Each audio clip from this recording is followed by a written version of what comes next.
देखो भैया, John Stuart मिल का एक बहुत सिंपल सा उसूल था कि भाई मैं खुशहाल सुअर की तरह जीने से अच्छा है कि नाखुश इंसान की तरह जी लूं। भैया यही है मेरी तमन्ना। मैं एक डिससेटिस्फाइड ह्यूमन बीइंग रह लूंगा रेदर बीइंग अ सुअर। उन्होंने ये कहा, सुकरात से सीखो कुछ, सोक्रेटिस से सीखो। सोक्रेटिस ने अपनी फिलोसफिकल आइडियोलॉजीज नहीं त्यागी। सोक्रेटिस कभी सुकरात कभी खुश नहीं थे। उनके साथ क्या हुआ? उनके साथ धोखा हुआ, उनको मारा जा रहा है। क्यों? क्योंकि वो रियलिस्टिक बातें करते थे, रॉ बातें करते थे, सच्चाई बोलते थे, डिससेटिस्फाइड थे। लेकिन स्टिल उन्होंने प्लेटो की बात नहीं गई। जब प्लेटो ने उनको कहा कि सुकरात भैया भाग जाइए, मैंने ब्राइब कर दिया जेलर को, मैंने ब्राइब कर दिया है बाहर जो संतरी खड़े रहते हैं उनको, आप भाग जाइए, आपकी जान बच जाएगी। भैया किस किस मकसद से बच जाएगी मेरी जान? जो मैं फिलॉसफी स्प्रीच करता था उसका क्या होगा? खत्म। मैं कैसे जी पाऊंगा? गिल्ट में जीऊंगा? नहीं जीना। इससे अच्छा मैं उस जहर का प्याला पीना पसंद करूंगा। तो जॉन स्टुअर्ट मिल ने यही कहा कि मैं सुकरात की तरह जी लूंगा, सोक्रेटिस की तरह जी लूंगा, लेकिन मैं वो सेटिस्फाइड फूल नहीं बनना चाहता जो दारू पी के हय्याशी करके अपने को खुश नसीब खुशहाल समझता है। तो भैया देखो, ऐसा है, हम थोड़े फॉर्म में हैं अभी, तो जितने लेक्चर बना सकते हैं जब तक फॉर्म में बनाएंगे। ठीक है, लेक्चर रिकमेंडेशंस कमेंट्स में देते रहो, किस तरीके के लेक्चर्स चाहिए, क्या नहीं चाहिए। अब आज हम बात करने वाले हैं एक नए फिलोसोफर के बारे में, फिलोसोफर कम पॉलिटिकल थिंकर, और लिटरेचर में पॉलिटिक्स में इनको पढ़ाया जाता है, जॉन स्टुअर्ट मिल। ठीक है, इनकी लाइफ के बारे में नहीं जाएंगे, बट इनकी पॉलिटिकल फिलॉसफी के ऊपर एक लेक्चर सीरीज प्रोबेबल हो सकती है अगर तुम लोग इस लेक्चर सीरीज पे प्यार दिखाओ, लाइक वगैरह करो। मतलब इन द सेंस कि मुझे कहीं ना कोई इंडिकेशन मिले कि पसंद आ रहा है, तो भी तभी मैं इसको आगे बनाऊंगा, इसकी लेक्चर सीरीज़ को, पॉलिटिकल फिलोसफीज को कंप्लीट करूंगा जॉन स्टुअर्ट मिल की। बताना कैसा लगता है। तो देखो भैया, जॉन स्टुअर्ट मिल की पॉलिटिकल फिलॉसफी स्टार्ट करने से पहले तुम्हें एक कॉन्सेप्ट के बारे में जानना बहुत ही ज़रूरी है। तो कागज़, पेन, पेंसिल, कलम, जो भी बोलना चाहते हैं आप लेके भैया हो जाए तैयार, रेडी। आपके समक्ष एक लंबा लेक्चर आने वाला है, ये वाला लंबा हो सकता है, मुझे नहीं पता कितना लंबा होगा। तो सबसे पहली चीज़ हम लोग बात करेंगे कॉन्सेप्ट के ऊपर जिसके ऊपर पूरी इनकी लाइफ निर्धारित थी। ठीक है, 16 साल की उम्र से, कितने साल की उम्र से? 16 साल की उम्र से ये जुड़ गए थे इसी कॉन्सेप्ट में। फिलॉसफी में एक बहुत इम्पॉर्टेंट कॉन्सेप्ट है, और इस कॉन्सेप्ट का वर्णन आपको मिलेगा बैटमैन में। ठीक है, बैटमैन मूवी जिसने भी देखी है उसमें, जो कि है यूटिलिटेरियनिज्म। ठीक है, यूटिलिटेरियनिज्म स्पेलिंग देख लेना एक बार। यूटिलिटेरियनिज्म मतलब क्या होता है, और बैटमैन को मैंने क्यों रिलेट किया वो बाद में आएंगे। अभी बैटमैन के बारे में बात हो नहीं रही है, कभी और किसी और दिन बात करेंगे। अभी मैं बता देता हूँ यूटिलिटेरियनिज्म क्या है इन अ नटशेल। यूटिलिटेरियंस जो होते हैं एक प्रजाति के, स्कूल ऑफ थॉट के लोग होते हैं जो कि किसी भी चीज़ के आउटकम या कॉन्सिक्वेंसेस पे फोकस करते हैं। अब कॉन्सिक्वेंसेस पे फोकस करते हैं, उस हिसाब से वो लोग ये जज करते हैं कि उस कॉन्सिक्वेंस पे, ये सपोजिंग एक कॉन्सिक्वेंस है, ये कॉन्सिक्वेंस अच्छा है या बुरा है। अगर अच्छा है तो भैया अब वो जानते हैं क्या क्या चीज़ें थी उस कॉन्सिक्वेंस में, कि वो चीज़ें रिजल्ट हुई उस पर्टिकुलर, जो समझ लो कॉन्सिक्वेंस है उसमें। जैसे फॉर एग्जांपल कि बिजली के प्राइसेस कम कर दिए। ठीक है, बिजली के प्राइसेस कम कर दिए तो उसका कॉन्सिक्वेंस हुआ कि गरीब तबके के लोगों को फ़ायदा हुआ। अब उसमें क्या क्या चीज़ें, क्या क्या एथिकल, अनएथिकल, मॉरल, इमॉरल चीज़ें उसके अंदर गई जो कि उस कॉन्सिक्वेंस को बनाती हैं। क्या भैया गवर्नमेंट ने अपने इलेक्शन मैंडेट से पैसा निकाल के इलेक्ट्रिसिटी के सब्सिडरी में, सब्सिडाइज रेट में लगाना शुरू कर दिया?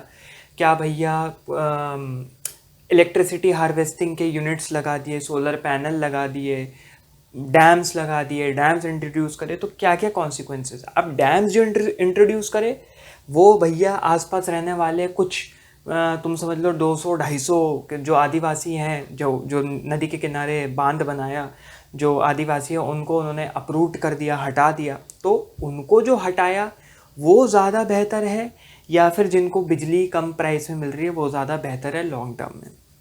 कौन लोग कितने ज़्यादा खुश हैं? तो इस केस में तुम समझ लो कि गांव वालों की भाई 200-250 लोग हैं, अप्रूव हो गए, थोड़ा पीछे जाके अपना घर बना सकते हैं। लेकिन जिन लोगों को बिजली फ्री मिल रही है, तुम ये सोचो उनके बच्चे पढ़ सकते हैं, वो लोग कुछ कुछ काम कर सकते हैं, उनके पास इंटरनेट का एक्सेस आ सकता है, नॉलेजेबल बन सकते हैं, तो फिर वो वाला कॉन्सिक्वेंस बिजली फ्री में मिलना, बिजली कम प्राइस में मिलना बहुत बड़ा है, बहुत बढ़िया है। यूटिलिटेरियनिज्म में इसलिए फोकस कर रहा हूँ क्योंकि जॉन स्टुअर्ट मिल की पूरी फिलॉसफी इसी ऊपर निर्धारित आधारित, जो कहना है, जो समझना है समझ सकते हो। ये तो यूटिलिटेरियनिज्म अगर नहीं समझोगे तो सब बाउंसर जाएगा ऊपर से, ठीक है, वो हमें नहीं चाहिए। तो ये हो गया, जो भी actions which produce the utter most या मोस्ट अमाउंट ऑफ हैप्पीनेस, खुशी, ऐसे एक्शंस, ऐसे कर्म, चाहे वो कुकर्म हो, बुरे कर्म हो, अच्छे कर्म हो, जो कि एक खुशहाल सोसाइटी बनाती है यूटोपिया की तरफ, एक अच्छी इक्वल राइट, इक्वल अपॉर्चुनिटी, एगैलिटेरियन हो गए वैसे, एक खुश सोसाइटी की तरफ तुम्हें धकेलती है, वो यूटोपियन होती है। जो नेगेटिव सोसाइटी होती है वो डिस्टोपिया होती है, यूटोपिया का उल्टा। ये हो गया तुम्हारा यूटिलिटेरियनिज्म। अब जो तुम्हारे जॉन स्टुअर्ट मिल थे, ठीक है, जॉन स्टुअर्ट मिल जो थे वो किससे किससे इन्फ्लुएंस्ड थे? 16 साल की उम्र में वो इन्फ्लुएंस्ड हुए काफ़ी ज़्यादा, और इंटेलेक्चुअली वो इन्फ्लुएंस थे जेम्स मिल और जेरेमी बेंथम। जेम्स मिल इनके पिताजी थे, फादर थे जॉन स्टुअर्ट मिल के, और जेरेमी बेंथम एक तरीके से गॉड फादर थे, इनके गॉड फादर या फिर इंटेलेक्चुअल इन्फ्लुएंस कह सकते हो, कोई रिश्तेदारी ज़्यादा थी नहीं। तो ये इन्होंने इन्फ्लुएंस किया जॉन स्टुअर्ट मिल को। अब यहाँ पे ये भी थिंकर्स थे, ठीक है, ये दोनों भी थिंकर थे, और इनकी भी फिलॉसफी जानना बहुत ज़रूरी है, ठीक है। ये कहते थे कि ऑल ह्यूमन मोटिवेशन, सारे इंसानी जितने भी इंसान हैं उनकी प्रेरणा, मोटिवेशन क्या है? प्लेजर प्राप्त करना, प्लेजर खुशी, मतलब तुम समझ लो खुशहाली प्राप्त करना, और पेन सफरिंग से दूर भागना, दर्द से दूर भागना, ये हर इंसान की मोटिवेशन है। इन्होंने निगेट कर दिया, इन्होंने हटा दिया, चाहे वो इंसान भैया तुम समझ लो किसी फिलोसफिकल फील्ड से बिलोंग कर रहा है, वो साइंटिफिक फील्ड से बिलोंग कर रहा है, या उसके सेक्सुअल प्लेजर्स या सेक्सुअल डिज़ायर, सबको एक ही दर्जे पे लाके खड़ा कर दिया, जिसको जॉन स्टुअर्ट मिल ने बहुत ज़्यादा अपोज किया, उसका विरोध किया। और जॉन स्टुअर्ट मिल ने हैप्पीनेस के बारे में, जो हैप्पीनेस के बारे में इन्होंने कहा, हैप्पीनेस के बारे में इन्होंने कहा, यहाँ थोड़ा सा लिखते हैं क्या कहा भैया हैप्पीनेस के बारे में जॉन स्टुअर्ट मिल, ठीक है। कोई भी हैप्पीनेस, ठीक है, इंटेंडेड प्लेजर है और एब्सेंस ऑफ पेन है, ये कहते हैं हैप्पीनेस के बारे में कि भैया इंटेंडेड प्लेजर है, प्लेजर की तरफ तुम्हारा इंटेंट है, तुम बढ़ रहे हो प्लेजर की तरफ, खुशहाली की तरफ तुम प्लेजर लाने की कोशिश कर रहे हो, और पेन बिल्कुल नहीं है, दर्द बिल्कुल नहीं है, सफरिंग बिल्कुल नहीं है, वो हो गया तुम्हारा हैप्पीनेस। और फिर इन्होंने बोला अनहैप्पी कौन होता है? प्राइवेशन ऑफ प्लेजर, देखो राइटिंग बहुत बेकार है क्योंकि तेज़ लिख रहा हूँ, और पेन। यहाँ क्या था? प्लेजर था और पेन नहीं था। यहाँ प्लेजर नहीं है लेकिन पेन है, वो इंसान अनहैप्पी है, वो ग्रुप अनहैप्पी है। प्राइवेशन ऑफ प्लेजर कहीं ना कहीं दब गया, छुप गया, प्राइवेट हो गया, बाहर नहीं आ रहा है। और पेन ऊँट के बाहर आ रहा है भैया, ऊप के बाहर आ रहा है, बुरी हालत हो रखी है, हालत ख़राब हो रखी है। चाहे दिन कितना भी अच्छा हो, बाहर कितनी अच्छी रोशनी धूप निकली हुई हो, लेकिन अंदर जब तुम्हारा ब्रेकअप हो जाता है, लड़की छोड़ जाती है, नंबर कम आ जाते हैं, नौकरी से निकाल लिया जाता है, फेल कर जाते हो, एग्ज़ाम नहीं क्लियर होता, तो पेन ही पेन है, प्लेजर दब जाता है। अब क्या था वो जो हमने बात करी, जिनकी जेम्स मिल जो कि इनके फादर थे, और जेरेमी बेंथम जो इनके गॉड फादर थे, उनके जो यूटिलिटेरियनिज्म का जो कॉन्सेप्ट था, जो इनका फिलोसफिकल प्लेजर को लेकर कॉन्सेप्ट था, या इन जनरल यूटिलिटेरियनिज्म को वो सपोर्ट तो करते थे कहीं ना कहीं, लेकिन क्रिटिसाइज भी करते थे। और इस तरीके से क्रिटिसाइज करते थे कि उस व्यू ने इंसानियत को, या इंसान की जो प्रजाति है उसको बहुत नीचे तबके पे रख दिया है, बहुत निचली जाति का समझने लग गए हम सारे इंसान को। कास्ट सिस्टम की बात नहीं कर रहा हूँ, ओवरऑल इंसान, वन टू ऑल, कि भैया ये बुरा है, वो बुरा है, सब एक जैसे हैं, चाहे वो कोई अच्छा इंसान हो, क्या चाहे वो कोई बंदा हो फॉर एग्जांपल जो बहुत ज़्यादा लोगों के लिए भला करता है, लोगों के लिए अच्छा काम करता है, और चाहे जो सिर्फ पैसा कमाना चाहता है, सबको बराबर रख दिया। तो इन्होंने कहा कि पहली चीज़ तो लो लेवल ऑफ मैनकाइंड, ये याद रखना। जॉन स्टुअर्ट मिल ये क्रिटिसिज्म दे रहे थे। अगर सवाल कभी भी पूछे, मैं ज़्यादा सवालों के बारे में सोचता, लेकिन जैसे तुम्हारे इम्तिहान में, एग्ज़ाम में तुम्हारे ये सवाल पूछ लिया परीक्षा में कि भैया क्या क्रिटिसिज्म था यूटिलिटेरियनिज्म का जॉन स्टुअर्ट मिल के तरफ से, तो तुम्हारा पहला होगा लो लेवल ऑफ मैनकाइंड, बहुत ज़्यादा लेवल गिरा दिया था।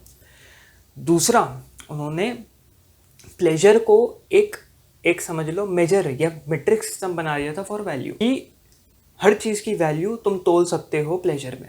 हर चीज़ में प्लेजर है, कोई वैल्यू दे रहा है किसी को, प्लेजर है। मैं तुम्हारे लिए कंटेंट बना रहा हूँ, प्लेजर है, कहीं ना कहीं है प्लेजर है, लेकिन गलत भी है।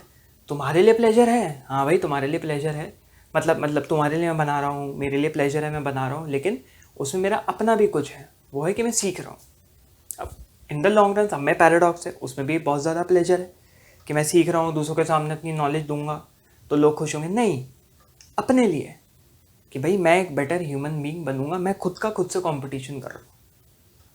इंडिविजुअल लेवल पे प्लेजर नहीं देख रहे, जब उसको पर्सपेक्टिव में प्लेजर देखेंगे तो वो अलग होता है। इंडिविजुअल लेवल पे प्लेजर की डेफिनेशन बहुत चेंज हो जाती है। तो उन्होंने कहा कि भाई ख़राब कर दिया है क्या एक ऐसी चीज़, कोई फिलोसफिकली बड़ी, जैसे फ्रेडरिक नीचे ने कहा गॉड इज डेड, इतना बड़ा स्टेटमेंट था, क्या वो उसी के बराबर है जो दारू पी के पड़ा हुआ है रोड के किनारे? क्यों? क्योंकि उसके 3 दिन पहले एक लड़की ने उसको छोड़ दिया। भैया दर्द में है, 3 दिन का प्यार ख़त्म हो गया, दर्द में है, क्या वो दोनों प्लेजर ले रहे? एक गॉड इज डेड बोल के प्लेजर, या फिलोसफिकल गॉड इज डेड हटाओ, तुम बोलोगे, बहुत लोग बोलेंगे, धार्मिक लोग बोलेंगे क्या भाई गॉड इज डेड में क्या प्लेजर, किसी और चीज़ में, साइंटिफिक में आइंस्टाइन को प्लेजर मिला भैया जनरल रिलेटिविटी निकाल के, क्या उसका प्लेजर सेम है किसी पियक्कड़ के प्लेजर से, बेवड़े के प्लेजर से? नहीं ना, बहुत डिफरेंस है। तो इसी के बारे में वो बात कर रहे थे। अब यहाँ पे जॉन स्टुअर्ट मिल के पास एक बहुत बड़ी जिम्मेवारी आ गई, वो आ गई कि भैया यूटिलिटेरियनिज्म को उधेड़ा जा रहा था, फाड़ा जा रहा था, इंसानियत को फाड़ा जा रहा था, अब इनको करना था प्रोटेक्ट उसको। और क्या हो रहा था यूटिलिटेरियनिज्म के अगेंस्ट? एक वर्ड है, इसको याद रखना, फिलिस्तीनिज्म, स्पेलिंग देख लेना। इसका मतलब होता है कि तुम इतने मटीरियलिज्म में खो गए हो कि तुम सब चीज़ों को, इतने मटीरियलिस्टिक बन गए हो, सब चीज़ों को तुम गली आ रहे हो, चाहे वो आर्ट हो, चाहे वो स्पिरिचुअलिटी हो, स्पिरिचुअल चीज़ें हो, चाहे वो वर्ल्डली कोई भी चीज़ हो, चाहे वो इंटेलेक्चुअल चीज़ हो, सबको तुम गली आ रहे हो। वो होता है फिलिस्तीनिज्म। और इसकी प्रोनाउंसिएशन देख लेना, बहुत हो सकती है अलग हो, मैं उसको ये बोलता हूँ। तो अब इनका काम था भैया उसको प्रोटेक्ट करना, और इसको प्रोटेक्ट करने के लिए इन्होंने एक डॉक्ट्रिन ऑफ हायर प्लेजर बना लिया भैया, ठीक है। और इनकी जो किताब है यूटिलिटेरियनिज्म, वो किताब भी काफ़ी अच्छी किताब है, मैंने नहीं पढ़ी है लेकिन काफ़ी अच्छी किताब है इसी कॉन्सेप्ट के ऊपर। तो इन्होंने एक हायर प्लेजर का एक कॉन्सेप्ट बना लिया यूटिलिटेरियनिज्म को बचाने के लिए, इस कॉन्सेप्ट को बचाने के लिए, इंसानियत को बचाने के लिए। इन्होंने कहा कि इंसान सिर्फ जानवर की तरह नहीं है कि तुमने जानवर और इंसान को बराबर कर दिया, ठीक है। जैसे एक जानवर की एपेटाइट होती है जिसके बारे में प्लेटो ने बात करी है, ट्राइपार्टाइट सोल, लेक्चर बना रखा है जाके स्पेसिफिकली ट्राइपार्टाइट सोल पे, कि एक उसका एक इंटेलेक्चुअल रैशनल पार्ट होता है सोल का, एक उसका होता है भाई स्पिरिचुअल पार्ट सोल का, भावुक पार्ट, और एक होता है एपेटाइट, जानवर वाला, डिज़ायर वाला पार्ट, हीडोनिस्टिक, बहुत गंदा वाला पार्ट, नेगेटिव हीडोनिज्म। तो इन्होंने कहा, जॉन स्टुअर्ट मिल ने ये चीज़ कही कि भैया देखो ऐसा है कि इंसान के अंदर ऐसे ट्रेट्स हैं जो उसको जानवर वाले एपेटाइट से ऊपर बनाता है। जब एक इंसान कॉन्शियस होता है, जब एक इंसान अवेयर होता है अपने एक्शन से, तो हर चीज़ में हैप्पीनेस नहीं ढूंढता, वो उन्हीं चीज़ में हैप्पीनेस ढूंढता है जिसमें उसका ग्रेटिफिकेशन हो। इंस्टेंट ग्रेटिफिकेशन नहीं, ग्रेटिफिकेशन मतलब एक रिवॉर्ड, एक पॉजिटिव रिवॉर्ड, एक अच्छा रिवॉर्ड जो उसका भी फ़ायदा कर रहा है, सोसाइटी का, अगल बगल के लोगों का भी फ़ायदा कर रहा है। सिर्फ अगर उसको ग्रेटिफिकेशन मिल रहा है तभी वो खुशहाली की तरफ भागेगा, ये नहीं हर चीज़ में खुशी ढूंढ रहे। चाटा मार दिया किसी ने, खुश है भाई हम बहुत अच्छे, तुम एक मारो हम अपना दूसरा, तुम इस गाल पे मारो हम ये गाल आगे कर देंगे, इस पे भी पेलो हमारे चाटा, वो नहीं है भैया। जहाँ रिवॉर्ड मिलेगा वहाँ तुम, क्यों भाई वो चाटा मार रहा है, आज को मेरे को मारा, कल को 2 और लोगों को मारेगा, क्यों मैं आगे करूँ गाल जिससे कि उसको न्योता दूँ को मारो, और मुझे भी मारो, मेरे बगल वाले को भी मारो, मेरे बाप को भी मारो, मेरे माँ बाप को भी मारो तुम, हैं? ये सीन इन्होंने कहा। और इन्होंने कहा कि भाई तुमने जो तुम्हारे जो ये थे इनके पिताजी जेम्स मिल और जेरेमी बेंथम ये जो कह रहे हैं कि भाई सब कुछ बराबर है, नहीं, तुम अपने किसी लाइफ के गोल को परस्यू करना चाह रहे हो, वो बहुत बड़ा है तुम्हारे सेंशुअल डिज़ायर सेक्स करना किसी के साथ, सेक्सुअल अट्रैक्शन, सेक्स करना सेंशुअल डिज़ायर है। नहीं भाई, मैं यहाँ खड़ा होकर फ़िलासफ़ी पढ़ा रहा हूँ, एक विजन है, लोगों तक फ़िलासफ़ी पहुँचे। जैसे फिज़िक्स केमिस्ट्री को, बायोलॉजी को मान्यता दी जाती है, ऐसे फ़िलासफ़ी को ऊपरी लेवल पे मान्यता दी जाए। विजन है, ये एक गोल है, इसकी ग्रेटिफिकेशन ज़्यादा है, इसकी हैप्पीनेस ज़्यादा है, तो इसको कैसे तुम रिलेट कर सकते हो? और इन्होंने एक बहुत इंटरेस्टिंग चीज़ कही कि इससे अच्छा तुम एक इंसान रह के ना खुश रहो, रैदर एक सुअर बन के खुश रहोगे, कि इस हद पे तुम गिर जाओगे कि तुम्हारा ना तुम सुअर कहलाओगे और तुम खुश हो, सुअर होगे तुम खुश हो। और क्या खुशी है तुम्हारी? बेसिक एपेटाइट, जानवर वाली एपेटाइट। इससे तुम एक इंसान बन के ना खुश रहो, वो ज़्यादा अच्छा है मेरे लिए। और यहाँ पे इन्होंने सुकरात का एग्जाम्पल दिया, सोक्रेटिस का एग्जाम्पल दिया कि भाई इससे तो मैं सोक्रेटिस अनसेटिस्फाइड रहना पसंद करूँगा, रादर एक फूल जो सेटिस्फाइड है, एक बेवकूफ़ थोड़ी सी दारू पी के, थोड़ा सा इधर उधर हयाशी उड़ा के अपने को सेटिस्फाइड फील कर रहा है। मैं वो नहीं बनना चाहता, मैं सोक्रात बनना चाहता हूँ, सोक्रेटिस बनना चाहता हूँ, जिसने फ़िलॉसफी के लिए, अपने वैल्यूज़ के लिए अपनी जान कुर्बान दे दी। प्लेटो ने मौका दिया था सोक्रेटिस को, जिनको नहीं पता है, ब्राइब करके, उस वक्त भी ब्राइब का सिस्टम चलता था, ब्राइब करके जितने भी जेलर वेलर थे, जब उनकी मौत से कुछ 1-2 दिन पहले कि भैया सुकरात भैया भाग जाइए, आपकी जान को मार देंगे आपको। उसने कहा अगर मैं भाग जाऊंगा मैं तो बच जाऊंगा, लेकिन क्या वैल्यू होगी मेरे उस ज़िंदा रहने की? क्या मैं जी पाऊंगा? जो गिल्ट रहेगा मेरे अंदर कि मैंने अपनी जान बचाने के लिए अपनी फ़िलासफ़ीज़ त्याग दी, नहीं भैया, मेरी फ़िलासफ़ीज़ मेरी जान से ज़्यादा बड़ी और प्यारी है। तो उन्होंने हेमलॉक लिया, जो प्याला, जो भी कह लो, कटोरा जहर का, और गटक गए। तो मैं थे डिससेटिस्फाइड कि मैं और जीना चाहिए था, मेरे साथ धोखा हुआ। प्लेटो थे डिससेटिस्फाइड, लेकिन कहीं ना कहीं वो डिससेटिस्फैक्शन किसी भी सेटिस्फैक्शन से बहुत बड़ी, बहुत उम्दा, बहुत आला है। समझ रहे हो बात? अब लोग कहेंगे कि भाई ये तो सब्जेक्टिव या ऑब्जेक्टिव है, या बहुत ज़्यादा ऑब्जेक्टिव है, या बहुत ज़्यादा सब्जेक्टिव। नहीं भैया, ये सब्जेक्टिव नहीं है, क्योंकि जो ये बातें कह रहा है कि यार रादर बी, जैसे मेरा भी एक डायलॉग है यहाँ पे, मैं डायलॉग क्या मतलब, सॉरी, कोट है जो मैं बोलता हूँ, I'd rather be a curious fool than being an intellectual puppet। मैं एक सवाल उठाने वाला गधा ही काफ़ी हूँ, रैदर किताबी कीड़ा पढ़ के बस इधर उधर से इंटेलेक्चुअल 10 शब्द इधर उधर बड़े बड़े शब्द पढ़ के फेंक दिए, कूल बन गए भाई हम। I'd rather be a curious fool than being an intellectual puppet। ये कौन होते हैं? ये वो होते हैं जिन्होंने दोनों पर्सपेक्टिव्स देख रखे हैं। इन्होंने सेंशुअल प्लेजर भी ले लिया है, इन्होंने निचला प्लेजर भी ले लिया है, इन्होंने ऊपरी प्लेजर की तरफ भी लेके इन्होंने देख लिया कैसा होता है। तो जो सुअर होता है उसको तो सिर्फ एक ही सिक्का समझ लो, सिक्के के दो पहलू हैं। सिक्के में हेड्स होता है, टेल्स होता है, ठीक है? सिक्का है, हेड्स होता है और टेल्स होता है। प्रोबेबिलिटी में पढ़ा होगा कभी, गणित में, गणित ही बोलते हैं मैथमेटिक्स में, दो ही पहलू होते हैं, या तो ये, या तो आर, या तो पार। अब आर पार दोनों जिसने देख रखा है वो समझ सकता है, जिसने सिर्फ आर ही देखा है, जिसने सिर्फ पार ही देखा है, उसको क्या समझ में आएगा भैया? और जो जॉन स्टुअर्ट मिल का क्यों यूटिलिटेरियनिज्म अभी तक जिंदा है, अभी तक पढ़ाया जाता है, क्योंकि ये प्रोग्रेसिव है।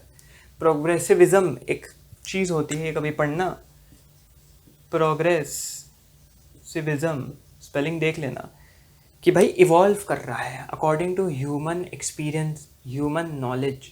सिर्फ ये सेटिस्फैक्शन तक सीमित नहीं है कि भाई ह्यूमन डिज़ायर्स की सेटिस्फैक्शन को जॉन स्टुअर्ट मिल ने यूटिलिटेरियनिज्म अपनी किताब में बखान कर दिया, बक दिया, हो गया काम इनका। नहीं भैया, ये इवॉल्व कर रहा है, ह्यूमन नॉलेज, ह्यूमन एक्सपीरियंस के साथ इवॉल्व कर रहा है, और ये इंसान की ग्रोथ, डेवलपमेंट में मदद कर रहा है। तभी democratic sovereign countries, democratic countries, जो उनके रूल्स रेगुलेशन मिलते हैं, अभी तक जॉन स्टुअर्ट मिल के कॉन्सेप्ट्स उसमें लगाए जाते हैं। ठीक है, ये इनकी फ़िलॉसफी। पहला लेक्चर यूटिलिटेरियनिज्म पढ़ना ज़रूरी था। अच्छा लगा लेक्चर तो कमेंट्स में ज़रूर बताना, लाइक कर दोगे। कमेंट नहीं, शर्म आती है कमेंट करने में, शर्म आते हो कोई बात नहीं, लाइक कर दोगे इस लेक्चर को, तब भी समझ में आ जाएगी हाँ भाई बंदे या बंदी को पसंद आया तो इस लेक्चर को इतना ही रखते हैं। तब तक के लिए आप भी चलें, कटे नीचे कम्युनिटी ज्वाइन करें अगर नहीं करी है, व्हाट्सएप कम्युनिटी, आपके जैसे लाइक माइंडेड लोग हैं वहाँ, और काम पे लगे, हम भी लगते हैं। चलो भैया कट लो।